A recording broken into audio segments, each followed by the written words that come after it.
Alrighty, yo, what is going on, everybody? It's your boy, Mr. DDG94, back with another reaction video. Today we're going to react to a year in review, the WWE in 2007. Oh boy, we're going back to 2007. Oh boy, this is arguably a good yet bad year for the WWE. It was it it was kind of good, but it ended off with a sour note because of the Chris Benoit situation. John Cena got injured. We had to suffer with Randy Orton basically beating the shit out of everybody. Chris Jericho came back. That was a good thing. That was probably the only good thing. Chris Jericho came back. But other than that, shit. 2007, boy, it was a good year, but it was also a bad year. Oh boy, let's get right into it though. 2007 was a huge year in pop culture. In the world of television, we would see not only the end of The Sopranos, but also the beginning of Mad Men. In film, we'd see Mickey Rourke take on the starring role in The Wrestler. And meanwhile, in the WWE, we'd have one of the most memorable years in company history. Facts. However, not all for good reason. Not all for good reason. How did it all happen? Well, join us today as we take a deep dive into the entire story from start to finish in WWE in 2007, a year in review. When we last left off, Batista was standing tall once more as SmackDown's top dog, ECW was dying fast, and John Cena was riding high as WWE champion, even if he was facing a growing wave of fan backlash.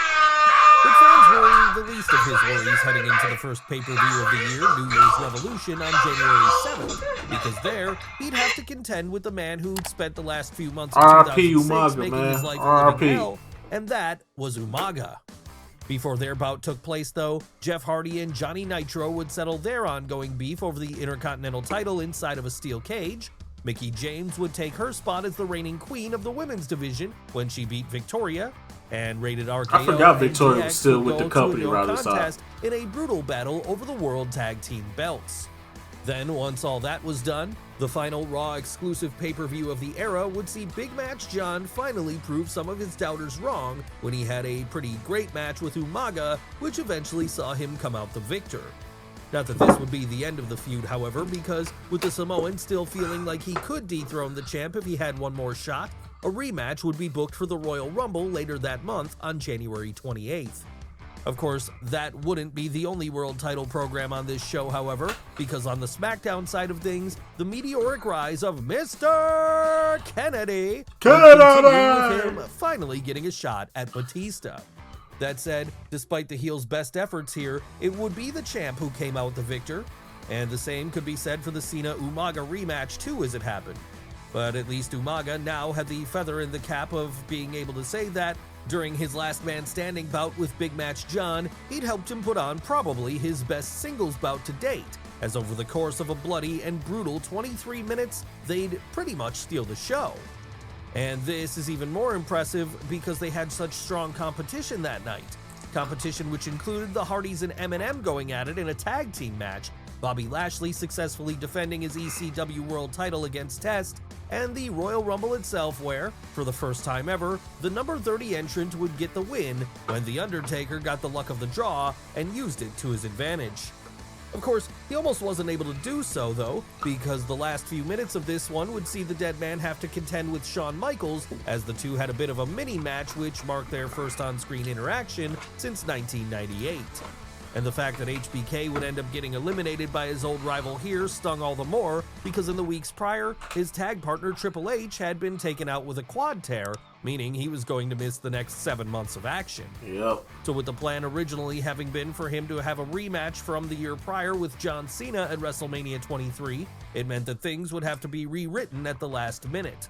That said, the company still had some time to figure out what they were going to do, because before the showcase of the Immortals, the final SmackDown exclusive show of the era would come on February 18th when No Way Out was held. And here, the rise of Mr. Kennedy would continue when he was able to score a DQ victory over reigning ECW champion Bobby Lashley. But that wasn't all that was going on during this one though, because elsewhere on the card, Chavo Guerrero would regain the Cruiserweight title during a Cruiserweight Open match, Paul London and Brian Kendrick would successfully defend the WWE Tag Team titles against Deuce and Domino, and the two WrestleMania World title programs would be set up when Batista and The Undertaker teamed up to take on John Cena and Shawn Michaels. Yes, in the wake of the Phenom choosing to go after the World Heavyweight title at the Big Show, HBK had been selected as the man to replace the Game on the Raw side.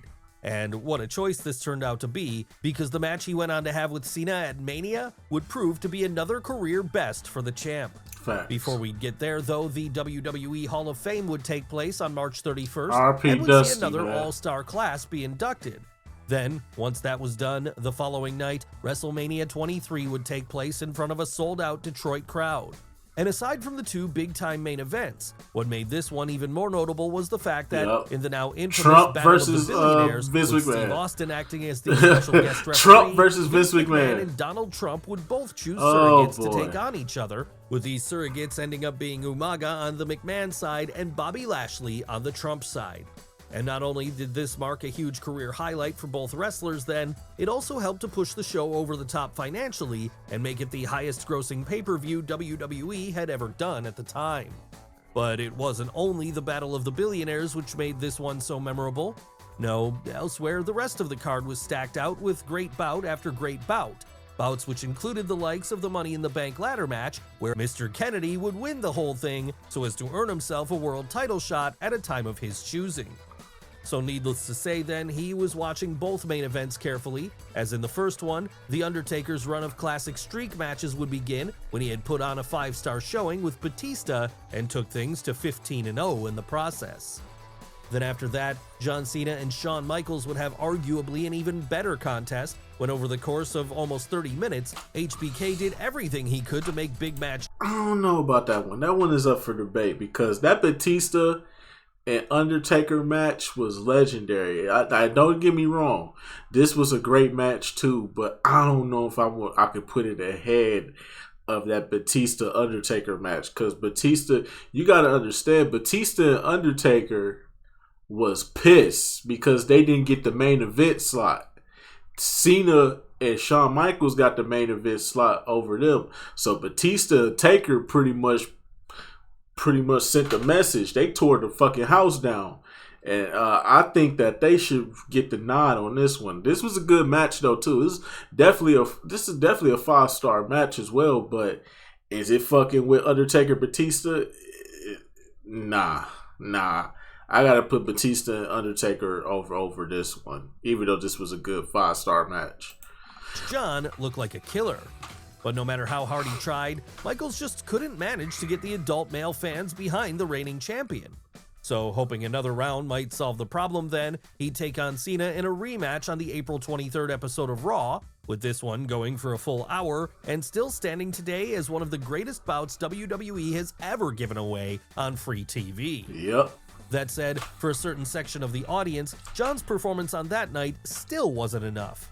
And neither was his impressive showing at Judgment Day the following Sunday, where he once again successfully defended his title, this time against HBK, Edge, and Randy Hey, this Orton match was in a fire, fatal bro. four-way match. This match was definitely But it fire. wasn't just the Raw main event scene which was being represented on this show, because with WWE deciding to scrap the idea of doing brand-specific pay-per-views following WrestleMania, fans would also get to see Batista and The Undertaker have their much-anticipated rematch here too.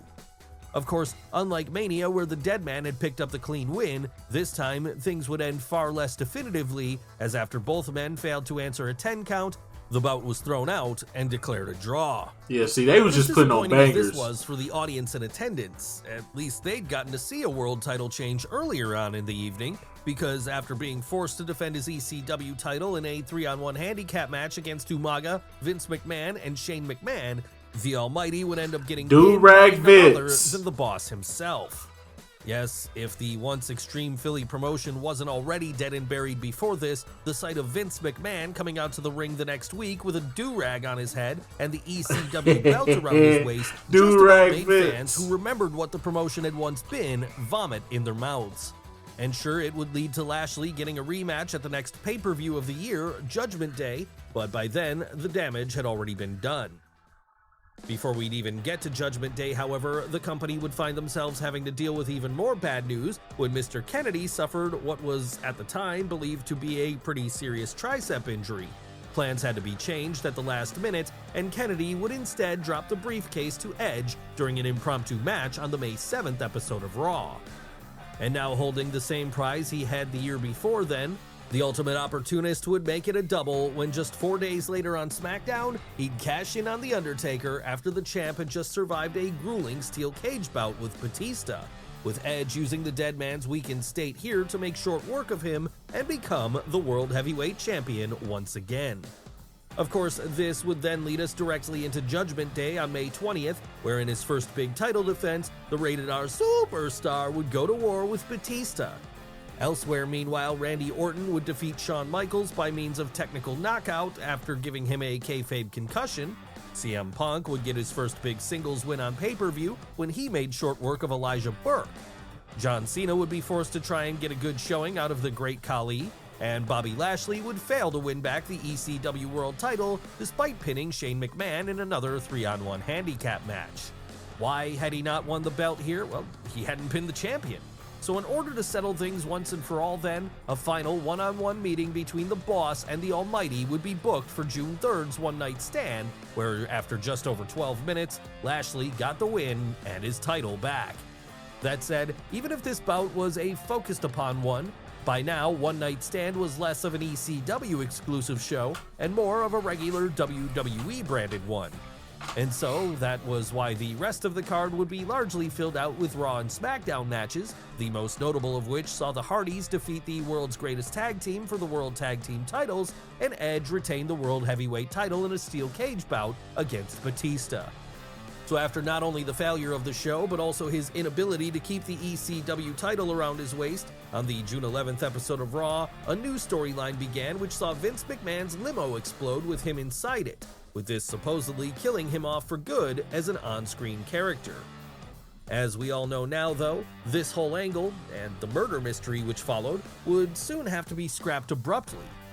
Before we get to the reasons behind this, however, June 24th would see Vengeance Night of Champions take place, where, in a pretty meh B show, Edge would once again successfully defend his World Heavyweight title against Batista, and John Cena would manage to stand tall despite going up against 4 opponents in the form of Bobby Lashley, King Booker, Randy Orton, and Mick Foley. Of course, this was also the night that the CM Punk-Chris Benoit showdown over the vacant ECW title was planned to go ahead. However, Benoit would no-show the event, leading to Johnny Nitro having to sub in for him at the last minute and win the belt in his place. And while at the time people within WWE were concerned about why the usually punctual Benoit would miss the show, it was hoped there was a reasonable explanation to the entire thing. Tragically, however, the very next day, the bodies of not only Benoit, but of his wife Nancy and son Daniel too would be discovered dead at their home in Fayetteville, Georgia. And it's a touchy subject, man, that I don't really want to get into. It's a touchy subject that I don't want to get into. Oh, boy. All we can do is just pray for the families and everybody that was affected by this situation. That's all we can do is pray. You know what I'm saying? That's all we can do is pray. For real. Yes, we had to get here eventually, so let's get it over and done with. Over the weekend prior, Benoit had killed both Nancy and Daniel, all before then taking his own life too. And following this then, for WWE, the subsequent fallout would be nuclear. That's right, every media source in the world were now following the story. Hell, so bad would it get that at moments, it felt like this could be the thing which sunk the entire industry, as it was the worst case of negative public perception pro wrestling had gone through. So needing to clean up their act then, WWE would immediately ban the use of chair shots to the head, all while implementing a new concussion policy and beginning the process of moving their program in a more PG direction. On top of that, as a result of what had happened, the planned Vince McMahon funeral, which was supposed to air on the following episode of Raw, would be scrapped, as instead Vince appeared live in the ring and addressed the whole issue, with this being the last time Benoit's name would ever be uttered on WWE TV. So following this then, Vince did what he always did and pushed on with the show, as on June 22nd, the Great American Bash would take place. And while not a particularly memorable show, this one would at least give us the bizarre pair-ups of Randy Orton versus Dusty Rhodes and Carlito versus the Sandman. Weird. Then after that, John Cena would rack up yet another successful title defense when he got the better of Bobby Lashley, all before the Great Khali's first World Heavyweight title defense took place against Batista and Kane. Yes, lost in all this madness was the fact that after Edge had fallen to a pectoral injury and been forced to vacate the top prize on SmackDown, Khali would win a Battle Royal on the July 20th episode of the show to start his first reign on top. That said, his ability to get over with fans outside of his native India meant that this run would be nearing its end by the time the summer came to a close, as at August 26th SummerSlam, he'd fall to Batista by disqualification.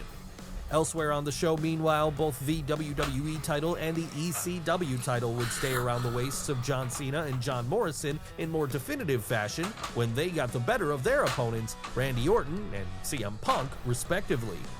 But aside from the in-ring return of Triple H, too, when he took on and defeated King Booker, these would really mark the only notable moments of what was, by the company's usual standards, a pretty weak SummerSlam overall. Yeah. And things wouldn't be much better on the weekly shows either then, as on the September 10th episode of Raw, one of the sillier angles in recent memory would take place when it was revealed that the secret illegitimate son of Vince McMahon was none other than Hornswoggle. Of course, it wasn't always meant to be this way. It was meant to be Mr. Kennedy who filled the role here, but with him returning to action only to then get suspended after failing a drug test, plans would have to be changed and his push would be killed stone dead as a result. Damn. Still, there was always the hope that the next pay-per-view would see an upswing for WWE, as on September 16th, they'd put on Unforgiven. Unfortunately, though, this would also end up being a fairly limp effort, as aside from Batista finally dethroning the Great Khali and Randy Orton getting a DQ win over John Cena, nothing much of note would happen.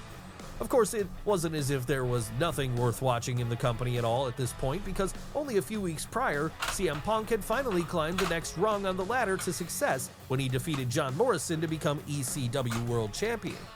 But even this would come with a price, because while a new champion was being crowned over on the Extreme brand, yet another had to vacate as a result of injury when John Cena tore his pectoral muscle and was forced to relinquish the belt he'd by that point held on to. Pectorals getting torn around this time. Goddamn. So, needing to announce a new champ quickly then, Vince McMahon would come down to the ring at the beginning of October 7th's No Mercy and award the strap to the #1 contender, Randy Orton.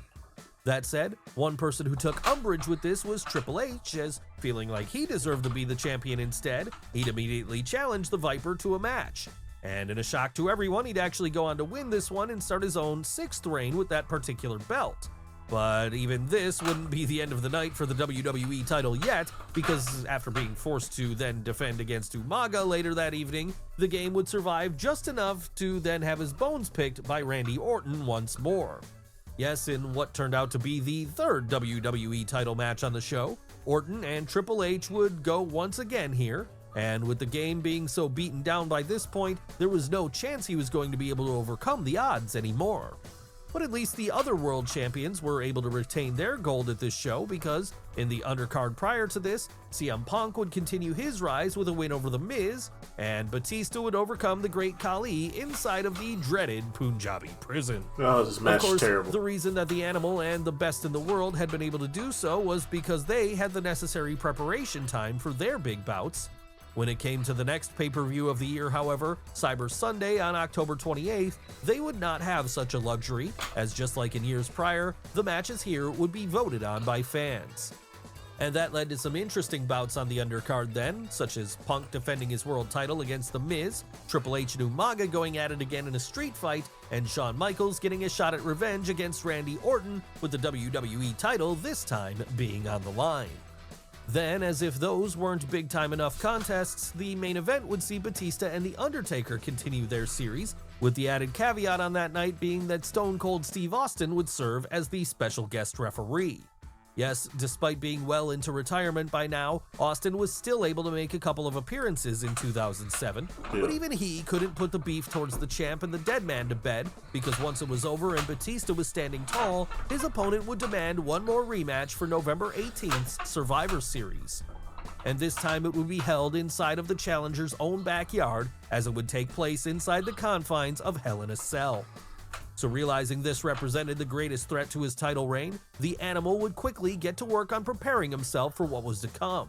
Before that match would take place though, the undercard would see CM Punk successfully defend his ECW World title against both The Miz and John Morrison, Randy Orton get the better of Shawn Michaels once again, and Cody Rhodes make an early pay-per-view appearance when he teamed with Hardcore Holly to challenge Lance Cade and Trevor Murdoch for the World Tag Team titles.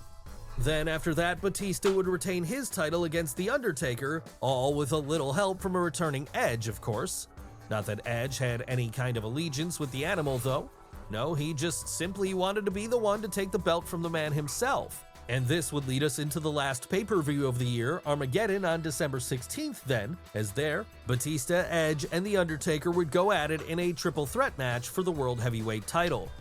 Of course, this match and Edge's subsequent win during it to regain his lost gold would not be the only thing people were talking about most when this show was over, because aside from it also featuring Jeff Hardy getting a surprise win over Triple H, it would also mark the return of Chris Jericho to competition for the first time in 2 years. Yeah. Yes, after weeks of cryptic Save Us.222 messages airing on WWE TV, the whole thing would finally climax with Y2J making his re-debut on the November 19th episode of Raw, and from there immediately setting his sights on WWE Champion Randy Orton. So when the two finally went at it in the ring on this night, expectations were high that, now fully reinvigorated after his time away, Jericho would be able to become a two-time champion by the end of things. Unfortunately for him though, while he would end up winning this one, it would only be by disqualification, and so as a result, the title would not change hands. But even if he hadn't been successful in taking home the gold, he'd still made a big bang upon his return and re-established himself as a main event player to watch heading into 2008. Yep. Because another tribute to the Troop show in Iraq aside, this would mark the end of the year for WWE. And while there are large parts of it they probably wish they could forget, at least it closed out with some excitement, as with Edge now standing tall as World Heavyweight Champion and some more big returns being imminent, 2008 was setting up to be a much better year for the company after going through such a tumultuous 12-month period. Yeah, I'm not gonna lie, 2007 was not... Oh boy. 2007 was a huge year in pop culture. Was not the best year for WWE, especially with that Benoit situation. That Benoit situation set them back. Oh my goodness. That was like the beginning and end. That was really what made a lot of people stop watching wrestling. And for a period of time, I wouldn't say from like, I would say from like 2007 to about 2011. I want to say that was when people really weren't watching wrestling. I remember, like, that's all we used to talk about was WWE. That's all we used to talk about. But once that Chris Benoit situation happened, bro, it was like the conversation changed. It went from, "Yo, did you see Raw last night?" to, "Bro, you still watch wrestling?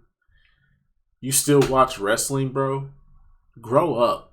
Like, that's what everybody's saying, bro. Ain't nobody watching wrestling no more. Grow up. But you know,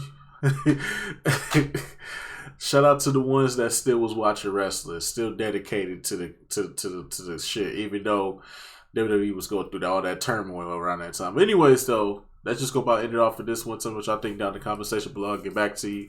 Till then, peace out.